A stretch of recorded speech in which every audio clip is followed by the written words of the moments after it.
Matvei di St. Petersburg berkata, "Saya berharap itu tidak akan pernah terjadi. Sekarang jelas bahwa Putin tidak akan mundur dan dia akan melanjutkan pertarungan bodohnya kepada warga Rusia terakhir." Matvei menambahkan, "Saya seharusnya tidak direkrut selama langkah mobilisasi ini, tetapi tidak ada jaminan bahwa keadaan tidak akan menjadi lebih buruk."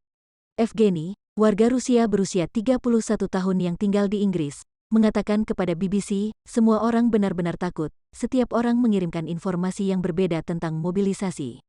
Sangat sulit untuk mengetahui apa yang benar dan apa yang tidak. Tidak ada yang mempercayai pemerintah." Vladimir Putin telah menyerukan mobilisasi militer, meski tidak dalam skala penuh, dengan menyatakan mereka yang terdaftar sebagai tentara cadangan akan dipanggil. Putin mengatakan pasukan Rusia menghadapi operasi militer di barat, di garis depan sepanjang 1.000 km di Ukraina. "Saya kira penting untuk mendukung usul Kementerian Pertahanan untuk melakukan mobilisasi militer, bukan dalam skala penuh, di Rusia. Saya ulangi, mobilisasi secara parsial.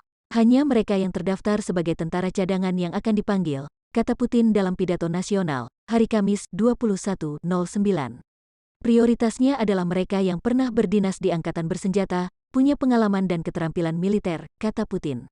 Sebelum dikirim ke medan-medan pertempuran, tentara cadangan ini akan menerima pelatihan. Ia menambahkan dekret mobilisasi militer secara parsial sudah ditandatangani. Menurut Kementerian Pertahanan Rusia, ada sekitar 2 juta tentara cadangan di negara tersebut.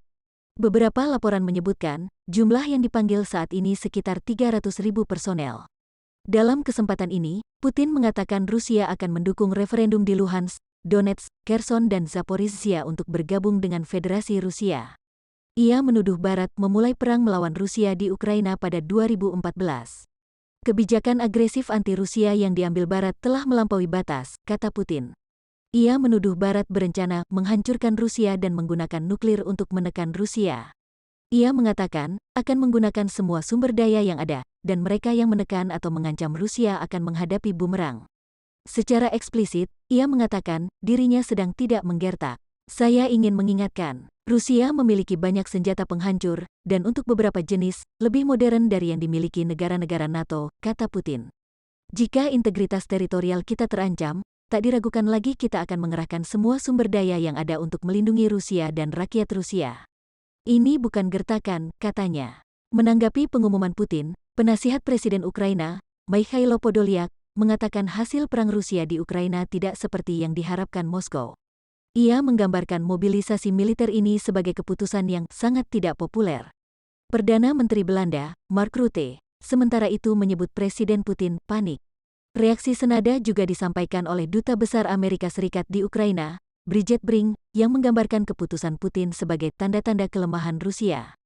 Di Beijing, pemerintah China menyerukan semua pihak untuk menahan diri dan mengedepankan dialog untuk mengakhiri krisis Ukraina.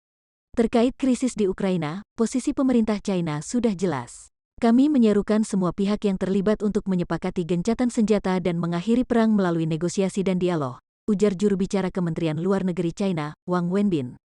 Ditambahkan, China ingin semua pihak menemukan jalan keluar dengan memperhatikan keamanan dan keselamatan sesegera mungkin. "Kami berharap masyarakat internasional akan membantu menciptakan kondisi dan ruang untuk mencapai tujuan tersebut," kata Wang Wenbi. Ditambahkan, China ingin semua pihak menemukan jalan keluar dengan memperhatikan keamanan dan keselamatan sesegera mungkin. "Kami berharap masyarakat internasional akan membantu menciptakan kondisi dan ruang untuk mencapai tujuan tersebut," kata Wang Wenbi.